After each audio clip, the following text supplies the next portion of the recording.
बिजली की load shedding खत्म करने के लिए हुकूमत की अनोखी मंतक 60 MMC FD gas power sector को देने के लिए CNG स्टेशंस को RNLG सप्लाई 5 रोज के लिए मुअत्तल करके सार्फिन बिलखसूस रिक्शा ड्राइवर्स को इम्तिहान में डाल दिया।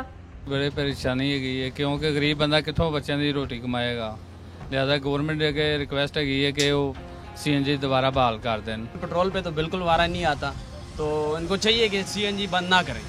न सिर्फ सारिफ बल्कि पंप मालकान भी परेशान हैं कि इनके कारोबार से मुंसलिक डेली वेजेस मुलाजमीन की तनख्वाहें कौन अदा करेगा। CNG सेक्टर को हमेशा कुर्बानी का बकरा बनाया जाता है, तो ये बिल्कुल ज्यादती है हुकूमत की तरफ से। ऑलरेडी जो है वो 80% CNG स्टेशन जो है वो बंद हो चुके हैं। अब अगर इस तरह किया जाएगा तो हम लोग भी मजबूर हो जाएंगे कि अपना कारोबार हम लोग बंद कर देंगे।